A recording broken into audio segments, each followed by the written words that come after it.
మేడారం జాతర అంటే ఇప్పటిదాకా ఒక లెక్క, ఈ కానుంచెల్లి ఒక లెక్కల్లో.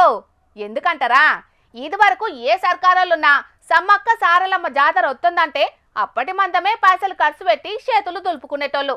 కానీ ఏమంటా రేవంతాల సర్కారు జాతరను జోదార్గా చేయాలని దలుచుకున్నాడో గాని మేడారం మెరిచిపోతాంది. ఇప్పుడు వచ్చే నెలలనే జాతర. పాండి మరి సర్కారోళ్ళు చేస్తున్న అభివృద్ధి పనులు ఏందాకొచ్చినాయో చూసేద్దాం.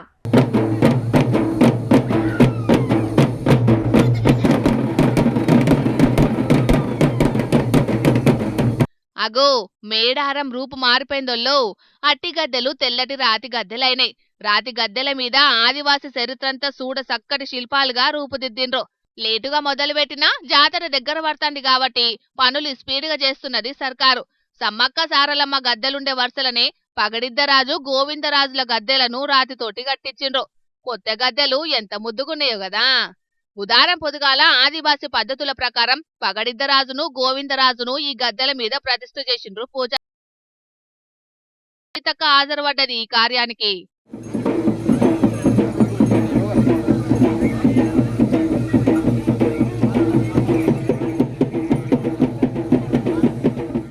పండగ వాతావరణం గానొచ్చిందంటే నమ్ముండ్రి మేడారంలో అయ్యాలా. మేళ తాళాలు డప్పు సప్పుల నడుమ శాన గొప్పగా జరిగింది కార్యం. తోల్త పొద్దుగాల 6 గంటలకు గోవిందరాజును, అటెంక పొద్దెక్కినాక 9 గంటల 45 నిమిషాలకు పగడిద్దరాజును గడ్డెల మీద నిల్చోబెట్టిండ్రు.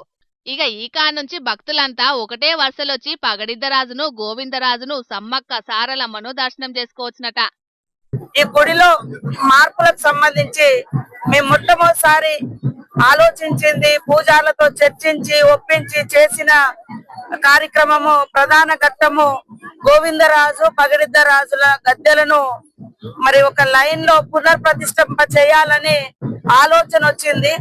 ఆ ఆలోచనకు ఈ రోజు సంపూర్ణంగా ఈ యొక్క మహాజాతర పునర్నిర్మాణ గుడిలో భాగంగా మొదటి ఘట్టం మొదలైంది, కంప్లీట్ అవుతుంది. సంతోషం. అట్లా మార్పులు చేసిండ్రన్నట్టు. బొచ్చెడు మంది భక్తులొత్తారు కాబట్టి మంచి ఆలోచన ఇది. ఇక అసలు జాతర ముంగటున్నా ఇప్పటికే మేడారం తోవబట్టి అమ్మల దీవనార్తులు తీసుకుంటూనే ఉన్నారు భక్తులు. అందుకే ప్రతిష్ఠ చేసుడు కార్యం జరిగినంతసేపు గట్టి బందోబస్తు పెట్టి దర్శనాలను నిలుపుదల చేసిండ్రు. ఏమైనా రాతి స్తంభాలు, వాటి మీద ఆదివాసుల చరిత్ర తెలిసేటట్టు శిల్పాలు, ఇదంతా చూస్తాంటే మేడారానికే కొత్త కలొచ్చినట్టే కానొస్తున్నది. ఇక అసలు జాతర కూడా దగ్గర పడుతుంది కాబట్టి సమ్మక్క సారలమ్మ గద్దెల పనులు కూడా జల్దిన పూర్తి చేస్తే మేడారంకి బండి కడతామని చూస్తున్నారు భక్తులు కూడా. చూడాల మరి ఈసారి మేడారం జాతర ఎంత జోరుగా సాగుతుందనేది.